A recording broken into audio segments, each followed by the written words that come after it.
নমস্কার, আমি doctor Souvik Sahu, consultant gastroenterologist and hepatologist, GBCH hospital. চলুন আজকে আমরা জেনে নিই রেকটাল ব্লিডিং সম্পর্কে কিছু তথ্য। রেকটাল ব্লিডিং, যা বাংলায় পায়খানার দ্বার দিয়ে রক্ত বেরোনো। যদি সেরকম কোনো সিমটমস আমাদের থাকে তাহলে আমরা কিভাবে অ্যাপ্রোচ করব? প্রথমেই আমরা rectal bleeding according to age, বয়স অনুসারে আমরা ভাগ করে নেব। কি কি কারণে রেকটাল ব্লিডিং হতে পারে?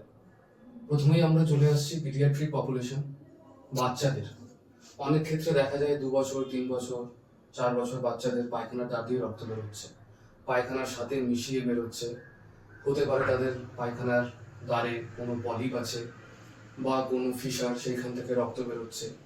তাহলে আর্জেন্টলি আপনাদের নিকটবর্তী কোনো গ্যাস্ট্রোএন্টারোলজিস্টের সাথে পরামর্শ করে কোলোনোস্কোপির দ্বারা সেই পলিপ রিমুভ করা যেতে পারে। এবং এটা খুবই সিম্পল প্রসিডিওর, ভয় পাওয়ার কিছু নেই। এবং পলিপ রিমুভ করে দেওয়ার পর ব্লিডিং বন্ধ হয়ে যায়। সেকেন্ডলি আমরা চলে আসছি মিডল এজড পপুলেশন, যেখানে রেকটাল ব্লিডিং খুব কমন এবং সবথেকে কমন কজ হচ্ছে পাইলস। প্রথমেই দেখতে হবে যে সেই সমস্ত পেশেন্টসদের ক্ষেত্রে কনস্টিপেশন হচ্ছে কিনা। যদি কনস্টিপেশন প্রিডমিনেন্ট হয় তাহলে আমরা ল্যাক্সেটিভস দিয়ে সেটাকে নির্মূল করতে পারি, যাতে না পায়খানা শক্ত হয় এবং পাইলস যাতে না বাড়ে। সেকেন্ড, কোনো পেশেন্টসদের ক্ষেত্রে ব্লিডিং তার সাথে ওয়েট লস, তার সাথে অ্যাবডোমিনাল পেন যদি হয়, আমাদের ক্ষেত্রে তখন বুঝতে হবে যে কোনো পেশেন্টসদের কোলনে কোনো টিউমার হচ্ছে কিনা। সেই ক্ষেত্রে কোলোনোস্কোপি আবার একটা ইম্পর্টেন্ট ইন্টারভেনশন, যার দ্বারা আমরা টিউমারটাকে লোকেট করতে পারি। বায়োপসি নিয়ে তাড়াতাড়ি আমরা রোগটাকে ডায়াগনোসিস করে ম্যানেজমেন্টের দিকে এগোতে পারি।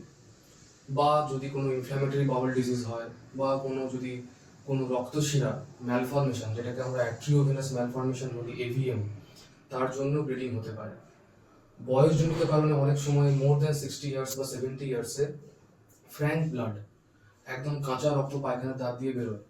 সেই ক্ষেত্রে আমাদেরকে দেখতে হবে যে কোনো ডাইভার্টিকুলোসিস বলে কোনো রোগ হচ্ছে কিনা, বা টিউমারাস গ্রোথ বা কোনো ক্যান্সারাস গ্রোথ হচ্ছে কিনা, সেটা খুব ইম্পর্টেন্ট আমাদের দেখা। তার জন্য কোলোনোস্কোপি খুব ইম্পর্টেন্ট। তাই যদি এই সমস্ত সিমটমসগুলো থেকে থাকে, আপনারা দেরি না করে সত্বর আপনাদের নিকটবর্তী গ্যাস্ট্রোএন্টারোলজিস্টের সাথে যোগাযোগ করুন এবং তাড়াতাড়ি কোলোনোস্কোপির মাধ্যমে রোগটা নির্ণয় করার চেষ্টা করুন। এবং তার ট্রিটমেন্ট খুবই সিম্পল এবং এফেক্টিভ, এবং তাড়াতাড়ি আপনারা সুস্থ থাকবেন। Thank you.